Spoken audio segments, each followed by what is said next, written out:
Hello, അസ്സലാമു അലൈക്കും. ഞങ്ങളിതാ ചിറയൻകീഴ് ശാർക്കര അമ്പലത്തിൽ അവിടെ ഭയങ്കര മേളയാണ്. ശാർക്കര അമ്പലത്തിൻ്റെ അവിടെ മേളയുണ്ട്. ഞങ്ങൾ കാണാൻ വന്നതാണ്. ഇതെല്ലാ സാധനങ്ങളും ഇവിടെ അച്ഛനെയും അമ്മയും ഒഴിച്ച് എല്ലാ സാധനങ്ങളും കിട്ടും. അപ്പോൾ അത് നമ്മൾ കാണാനായിട്ട് ആവശ്യമുള്ളത് വാങ്ങാനും ഇപ്പം ഇങ്ങനെ ഇവിടെ കുറേ കാണാനൊക്കെ കുറേ കാഴ്ചകളുണ്ട്. സാധനങ്ങളും ചെടികളും എല്ലാ സാധനങ്ങളും ഇവിടെ ഉണ്ടാവും. അത് കാണാനായിട്ട് ഞങ്ങൾ വന്നതാണ്.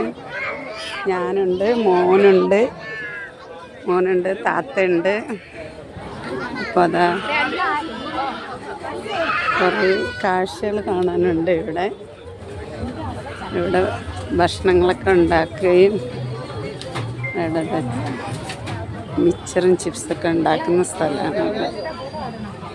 ഇവിടെ മിച്ചർ ഉണ്ടാക്കുന്നത്. ഇവിടെ ഇങ്ങനെ കുറേ സാധനങ്ങൾ, കുറേ ഐറ്റംസൊക്കെ ഉണ്ട്.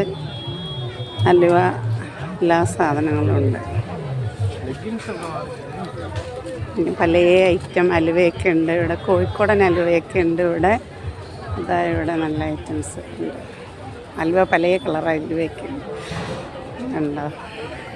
അപ്പോൾ ചെടികളൊക്കെ കാണാം നമുക്ക്. അപ്പോൾ ഇതാ ഞങ്ങൾ ചെടിയുടെ അടുത്തിട്ട് പോകുന്ന നല്ല ഐറ്റം ചെടികളൊക്കെ ഉണ്ട്. ഇത് റോസാപ്പൂക്കളൊക്കെ നല്ല രസമുണ്ടല്ലോ. റോസാപ്പൂവ് ഇതാ നോക്കാം നമുക്ക്.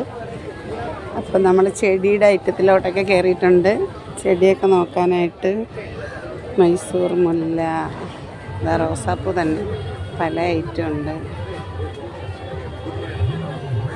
ഇതാ ഇവിടെയൊക്കെ നല്ല രസമുണ്ട് കേട്ടോ കാണാൻ. നമുക്ക് അങ്ങോട്ട് പോവാം. ഇങ്ങോട്ട് കുറേ കണ്ടിട്ടൊക്കെ ഒന്ന് മേടിക്കാം കേട്ടോ. അപ്പോൾ ഇവിടെ ഇങ്ങനെ കാണാനായിട്ട് പോവാണ്. നല്ല രസമുണ്ട്. പൂക്കളൊക്കെ നോക്കിയൊക്കെ എന്താ നല്ല രസമെന്ന്. നല്ല ഭംഗിയുണ്ടല്ലേ കാണാനൊക്കെ. ഭയങ്കര തിരക്കാണ് കേട്ടോ. ഇവിടെ എല്ലാ വർഷവും ഉണ്ടാവലുണ്ട്. ഞാൻ കുറേ വർഷം കൊണ്ട് ഇവിടെ ഇങ്ങനെ വരണമെന്ന് വിചാരിക്കുകയാണ്. ഞങ്ങളുടെ വാപ്പാടെ സ്ഥലമാണ് ഇവിടെ ചിറയൻകീഴ്. അപ്പോൾ എൻ്റെ ജ്യേഷ്ഠത്തിയുടെ വീട്ടിൽ വന്നപ്പോൾ ഞങ്ങളിങ്ങനെ കാണാൻ വേണ്ടിയിട്ട് ഇറങ്ങിയതാണ്. എല്ലാ സാധനങ്ങളും കിട്ടും ഇവിടെ. ശരി, പണ്ടേ പറയും അച്ഛനെയും അമ്മയും ഒഴിച്ചുള്ള എല്ലാ സാധനങ്ങളും ഇവിടെ കിട്ടുമെന്ന്. അത് ശരിയാണ്. ശാർക്കര അമ്പലം എന്നാണ് ഇവിടുത്തെ സ്ഥലത്തിൻ്റെ പേര്. ഇവിടെ ഒരു അമ്പലമൊക്കെ ഉണ്ട്.